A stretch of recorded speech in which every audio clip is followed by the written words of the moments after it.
Salam sejahtera Malaysia, denyut nadi suara rakyat bergema di channel ini. Jangan lupa tekan butang subscribe, like dan share. Malaysia kita punya, cintai Malaysiaku, kita jaga kita.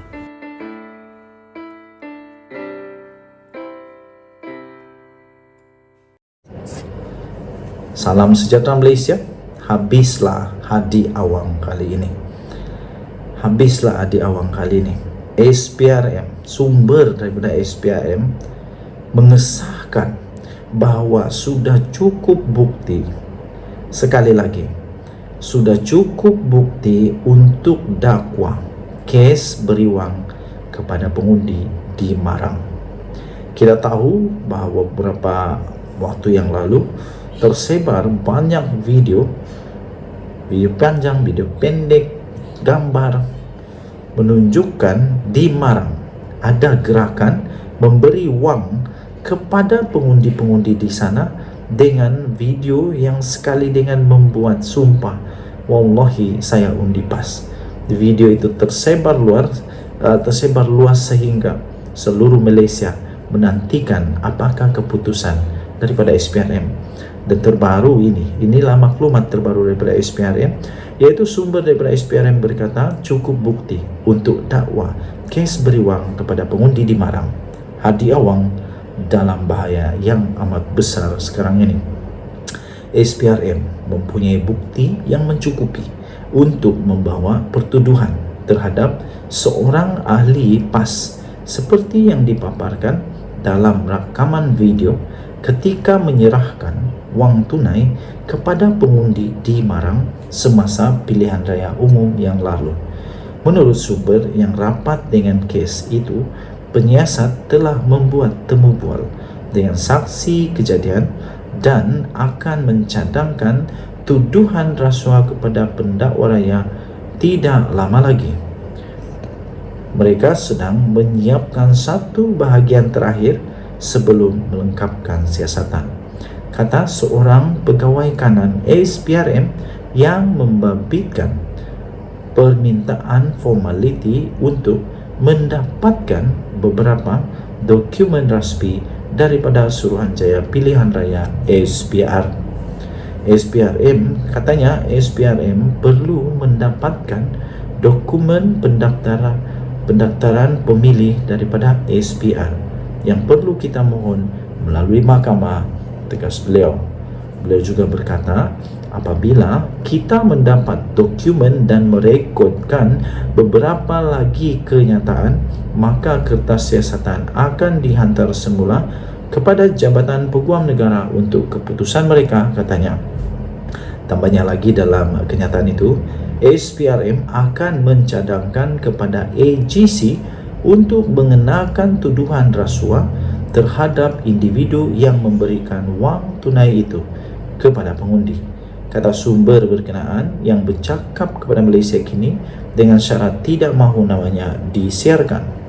Menurut sumber SPRM itu lagi, penyiasat telah pun menyoal beberapa saksi termasuk 90 orang pengundi yang didakwa telah menerima bayaran daripada PAS untuk mengundi calon tersebut.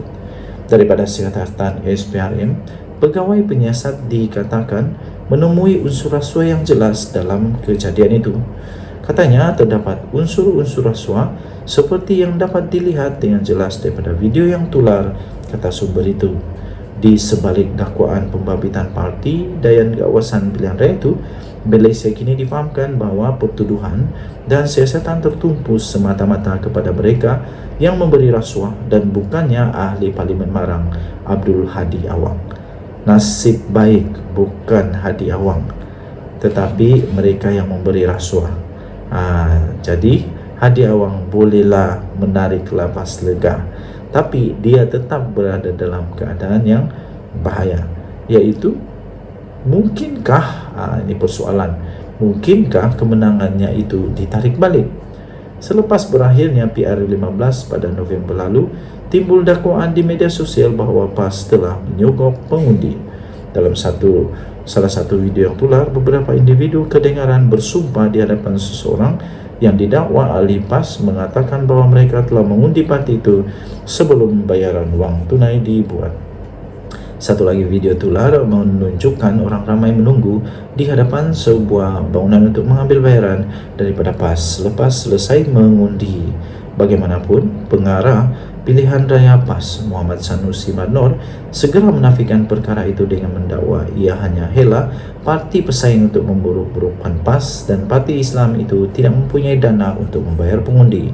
Pada bulan lalu, Malaysia kini melaporkan bahawa siasatan SPRM telah mengenal pasti sehingga 90 individu yang didakwa menerima wang tunai di Terengganu untuk mengundi sebuah parti. Suruhanjaya itu dilaporkan berjaya mengenal pasti penerima wang tunai daripada dokumen yang mereka rampas semasa siasatan. Ia termasuk dokumen yang perlu ditandatangani oleh penerima apabila menerima bayaran. Selain 4 perlu untuk mengangkat sumpah. Dakwaan pembelian undi itu menjadi subjek petisi pilihan raya untuk membatalkan keputusan pengundian di Marang. Mahkamah Pilihan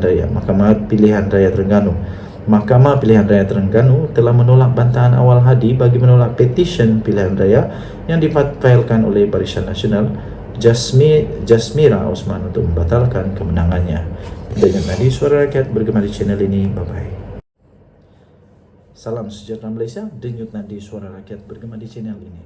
Ampun tuanku, beri-beribu ampun, sembah batik, mohon diampun. Daulat tuanku, digarhayu tuanku, kebuah duli yang maha mulia Sultan Selangor. Baginda mengeluarkan titah lagi. Ini baru padan muka. Kali ini penunggang-penunggang agama yang menggunakan masjid, memfitnah di masjid, penceramah-penceramah yang mencaci dan memfitnah di masjid habis, termasuk di surau-surau. Kali ini memang habis. Kerana Sultan Selangor bertitah ada penceramah, mencaci, memfitnah di masjid dan surau. Tak baik. Sudahlah memfitnah itu dosa. Sudahlah mencaci maki itu dosa.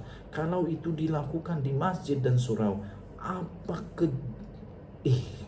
tak tahulah manusia jenis apa begini sanggup menggunakan masjid dan surau yang begitu murni, begitu mulia itu untuk melakukan perbuatan mencaci dan memfitnah. Ini tak baik dan memang patut Sultan Selangor murka kalau Baginda murka.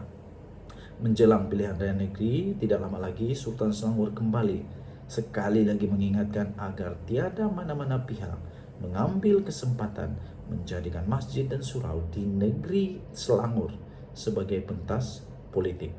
Pada masa yang sama, Sultan Sarafuddin Idris Shah turut mengingatkan agar semua wakil rakyat atau pemimpin politik turut memahami larangan berkenaan dan mengelakkan daripada menjadikan institusi tersebut sebagai satu medan propaganda politik kepartian yang tak baiklah. Baginda bertitah, Beta telah beberapa kali bertitah dan mengingatkan MAIS iaitu Majlis Agama Islam Selangor dan JAIS iaitu Jabatan Agama Islam Selangor agar memastikan masjid serta surau bebas daripada segala unsur politik yang boleh memecah belahkan perpaduan dan keharmonian umat Islam. Titah Baginda juga turut bertitah masjid dan surau tidak seharusnya menjadi punca kepada perbalahan dan sengketa yang akhirnya membina jurang pemisah dalam kalangan umat Islam atas dasar perbezaan fahaman politik dan dendam politik yang tiada kesudahannya. Titah Baginda Sultan Selangor. Sultan Sarafuddin juga turut menambah ada penceramah tertentu yang telah pun mengambil kesempatan atas ruang yang ada di masjid atau surau untuk menyindir, menghina, mencaci, malah memfitnah pihak yang tidak sefahaman dengan mereka. Tindakan tersebut, titah Baginda, menyebabkan rakyat berpecah belah.